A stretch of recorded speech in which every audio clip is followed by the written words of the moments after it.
승리호 예고편을 볼까요? 네. 아, 승리호. 네. 뭐 사실 2020년 최고 기대작 중에 하나였는데 사실 뭐 코로나로 인해서 저희 9월 대개봉이라고 써져 있네요. 아, 네. 제작 보고회랑 또 그런 기자 간담회도 이미 이제 9월 전에 했었죠. 아. 네. 배경이 2092년인데 보면서 너무 빠르지 않나? 이 예고편은 어때요? 예고편은 뭐 저는 뭐 저는 뭐 뭘까요? 뭐 아주 로봇의 활약이 기대가 됩니다. 첫 멘트. 유해진. 유해진 씨가 연기한 예, 로봇. 예, 예. 저는 약간 그런 생각을 했어요. 어디서 많이 본 장면들의 연속이다라는 느낌 같은 거. 우주선의 디자인이라든지 전반적인 프로덕션 디자인 자체가 굉장히 뭔가 다르다? 라는 느낌은 좀 덜했어요, 사실.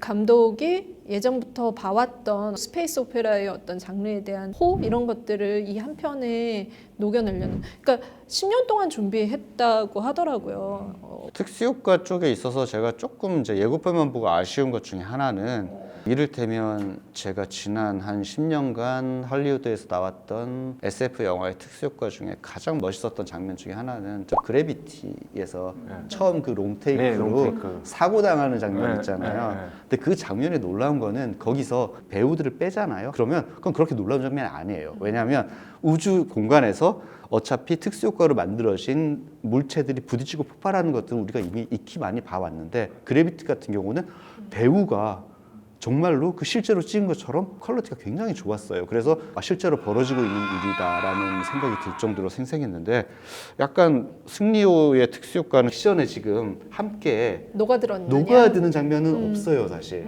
그래서 그런 장면이 나오지 않는다면 조금 뭐라고 해야 되지? 새로운 걸 본다는 느낌은 좀 덜하지 않나라는 기분이 들더라고요.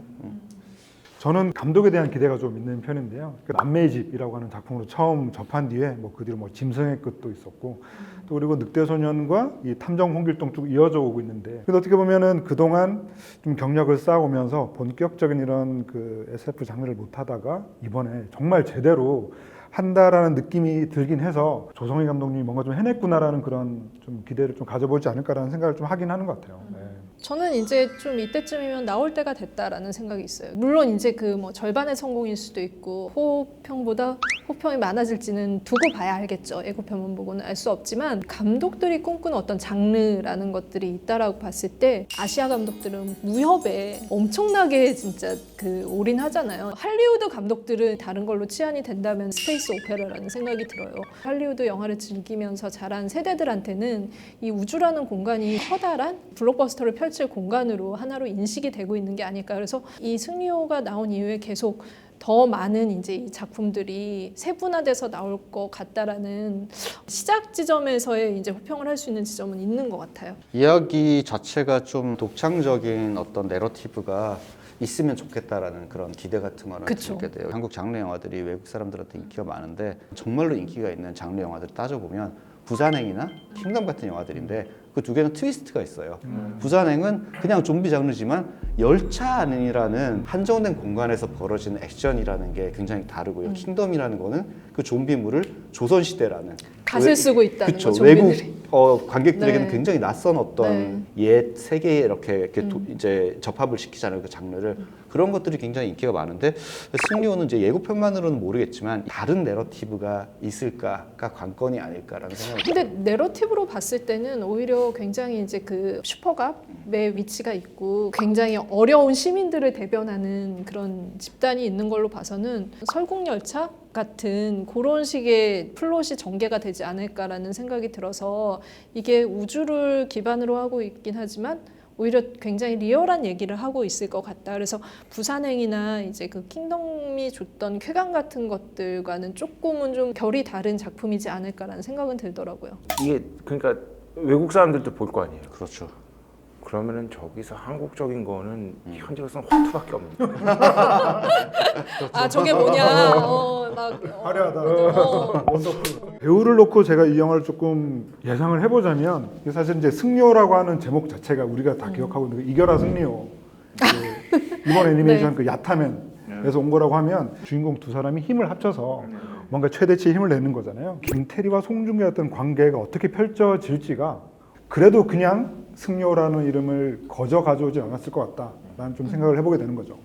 저는 제목은 승리호는 어떻게 보면은 좀 국보 같은 느낌도 있고 승리호라는 거 자체가 신선하게 다가오진 않았었던 것 같아요. 뭐 감독의 전작으로 봤을 땐 늑대소년 같은 경우도 되게 이질적인 요소들이 제목 안에서 이미 좀 결합이 되어 있다는 느낌 들었거든요. 늑대와 소년에서 그걸 조합했을 때 이제 어떤 흥미로움 같은 거나 아니면은 탐정과 홍길동 안 붙을 것 같은 것들이 실제로 이제 그 플롯에 영향을 미치면서 제목으로 나온 것들이 있는데 승리호는 되게 과거 회귀적인 것 같은 그런 느낌이에요.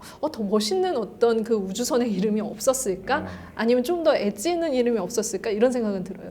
승리호. 또 승리라는 이름이 또 네.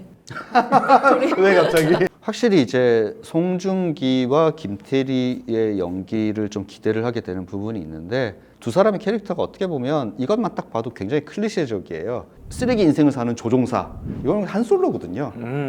그리고 김태리 같은 경우도 SF 영화에서 그동안 많이 등장했었던 어떤 여전사의 느낌이 있어요. 근데 그게 나쁜 건 절대 아니에요. 왜냐하면 장르 영화에 대해서 사람들이 이야기를 할 때 장르적인 클리셰를 얼마나 극복했는가를 두고 보는 경향이 있는데 저는 그렇다고 생각하지 않습니다. 장르 영화는 장르의 클리셰를 정말 장르의 클리셰답게 잘 만들면 좋은 장르 영화가 되거든요, 오히려. 그렇죠. 그래서 그 연기도 송중기와 김태리의 연기가 이전에 SF 영화에 나왔던 그런 익숙한 캐릭터들을 반복을 하면서 얼마나 장르적으로 두 사람이 잘 연기했을까를 좀 중점적으로 보는 게 좋을 것 같아요. 예. 그 늑대소년도 이번에 다시 보니까 전 너무 웃기더라고요. 그래서 사실은 조성희 감독이 그 은근히 되게 그 유머 코드가 좀 나랑 맞나? 나랑 맞나? 이 승리여도 저는 처음에 이제 봤을 때 작살잡이 로봇으로 나오는 이 유해진 배우는 사실은 뭐 별다른 설명이 필요 없는 그럼요. 배우이기도 하잖아요. 물론 목소리 연기만 하지만. 네네네. 가디언즈 오브 갤럭시에서 저 너구리 역할을 브래들리 쿠퍼가 하는데 그렇죠, 너무 그렇죠. 기가 막히잖아요. 그러니까 목소리밖에 출연 안 하는데도 그 캐릭터로부터 브래들리 쿠퍼가 정말 보여요. 네. 그래서 이 유해진 씨 캐릭터 같은 경우도 그것처럼 정말 자연스럽게 로봇 캐릭터랑 잘 녹아들 것인가 그게 약간 관전 포인트 중에 하나인 것 같아요. 사실 이제 그 진성규 배우와 티키타카가 그려질 것 같고 이 조성희 감독의 전작에서 보여준 유머 코드들을 가장 많이 보여줄 캐릭터가 이 두 배우가 아닐까라는 생각이 있어서 이 둘의 조합도 굉장히 궁금하긴 하죠. 입 좀 다물어. 난 입 벌린 적이 없는데. 그리고 또 정말 잠깐 나오는 장면이긴 한데 그 정말 어린 소녀가 이렇게 고개를 뒤로 젖히면서 여러 사건의 어떤 열쇠를 쥐고 있는 모습일 거다라는 생각을 하게 되는데 사실 또 조성희 감독 이전 작들을 보면 저렇게 굉장히 또 어린 소녀에게서 나온 어떤 미스테리랄까 이런 것들이 좀 있었기 때문에 눈이 약간 뒤집어질 때 사람이 아닌 것 같기도 하고 그래서 저는 너무 궁금하더라고요. 예전에 조성희 감독이랑 인터뷰를 했을 때 조성희 감독이 그런 이야기를 했어요. 사실 자기가 가장 좋아하는 영화들은 80년대 스필버그 사단이 만들었던 그 헐리우드 오락 영화들이다. 네네. 근데 우리도 다 그걸 보고 자랐잖아요. 그렇죠. 뭐 인디아나 존스, 스타워즈, 뭐 백투더퓨처 그 당시 헐리우드 장르의 감수성을 그대로 가지고 그걸 한국 영화 속에서 표현하고 싶어하는 그런 감독이라는 생각이 들거든요. 그래서 그런 부분에 있어서는 아마 조성희 감독이 지금 한국에서 가장 장르 영화를 제대로 잘 만들 수 있는 감독이 아닌가라는 생각이 들어요.